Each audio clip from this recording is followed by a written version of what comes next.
Bonjour à tous et bonjour à toutes. Merci de me rejoindre dans ce nouveau quiz spécial culture française. Apprendre et même maîtriser une langue, c'est super gratifiant. Ça fait du bien et tu peux être fier de toi. Et c'est important de se rappeler qu'une langue, c'est bien sûr de la grammaire, c'est bien sûr beaucoup de vocabulaire, mais c'est aussi la culture d'un ou plusieurs pays. Il y a beaucoup d'endroits dans le monde où on parle le français. Donc grâce à tous tes efforts, tu peux découvrir tout un tas de cultures. Aujourd'hui, je te propose qu'on se concentre sur la culture française et qu'on teste tes connaissances. Pour ça, je vais te poser 5 questions pour te faire réfléchir un peu à la culture française. Avant de te donner les réponses correctes, à la fin de cette vidéo, je t'invite à te rendre dans la description, juste en dessous de la vidéo, pour retrouver la fiche PDF qu'on a créée spécialement pour toi. Elle reprendra les 5 questions que nous allons voir, réponses, explications, et même 5 questions bonus, pour aller un petit peu plus loin. La première étape, c'est le quiz. On y va ? C'est parti. Première question. Dans laquelle de ces villes françaises ne peut-on pas trouver de panneau stop ? Est-ce que c'est Annecy, Limoges, Dijon ou bien Paris ?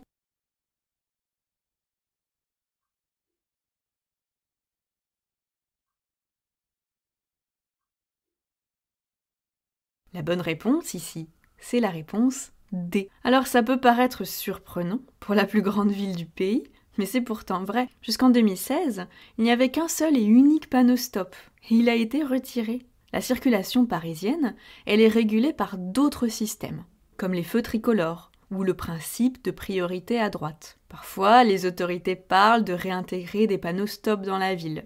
Mais pour l'instant, si tu visites la capitale, tu ne devrais en voir aucun. Deuxième question. Le français est la langue officielle en France.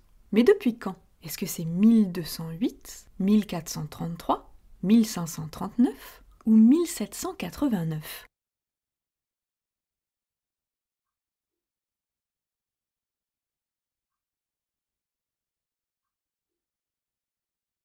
Ici, c'est la réponse C, 1539. Alors, tu sais peut-être que la langue française, c'est une langue romane, et que sa grammaire et son vocabulaire viennent en grande partie des formes populaires du latin. Les langues évoluent, et comme beaucoup d'autres pays, notamment en Europe, la langue française a longtemps été composée d'une multitude de dialectes. Pourtant, en 1539, le roi François Ier signe ce qu'on appelle l'ordonnance de Villiers-Cotterêts, qui instaure le français comme langue officielle. L'idée, c'est de faciliter l'administration et la justice. Bon, il y a beaucoup de détails à cette histoire et ça ne s'est pas fait en un jour, mais c'est une version simplifiée. Troisième question. Comment appelle-t-on l'examen de fin d'études secondaires au lycée ? Est-ce qu'on dit les partiels, le certificat, le brevet ou bien le baccalauréat ?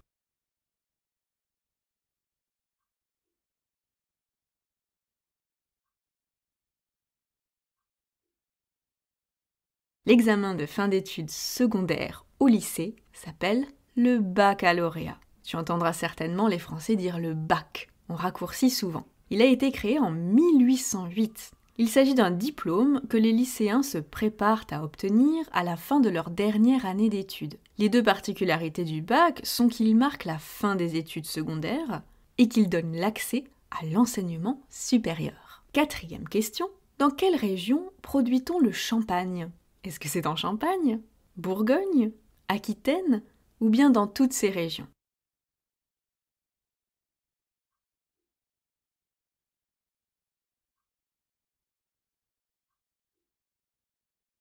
La bonne réponse, c'est la réponse A. On produit le champagne en Champagne. Le champagne, tu sais ce que c'est. Mais peut-être que tu ne savais pas que ce nom est protégé par une appellation d'origine contrôlée. On appelle ça une AOC. Il s'agit d'un label permettant d'identifier un produit dont les étapes de fabrication, production et transformation, sont réalisées dans une même zone géographique et selon un savoir-faire reconnu.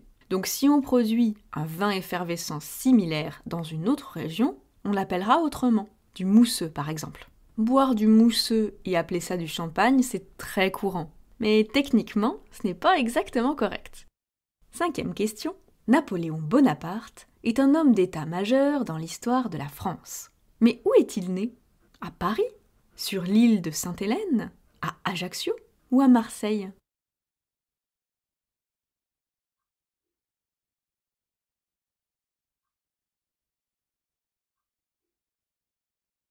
La bonne réponse, c'est Ajaccio. Napoléon Bonaparte, ou Napoléon Ier, après son sacre en 1804, est bel et bien né sur celle qu'on appelle l'île de Beauté, la Corse, et plus précisément à Ajaccio. Il avait également un lien avec l'île britannique Sainte-Hélène, puisque c'est l'endroit où il a été banni à l'exil et où il a terminé sa vie. Et nous, c'est ici que nous terminons ce quiz. Si tu veux retrouver les questions que nous venons de voir et les explications associées, bien sûr, n'oublie pas de télécharger ta fiche PDF. Nous l'avons créée pour toi, pour que tu puisses réviser. Et pour que tu puisses aller plus loin, grâce aux 5 questions bonus qu'on a préparées pour toi. Comme d'habitude, merci pour ton écoute aujourd'hui. Je te souhaite beaucoup de courage pour la suite de ta pratique et je te dis à très bientôt. Salut!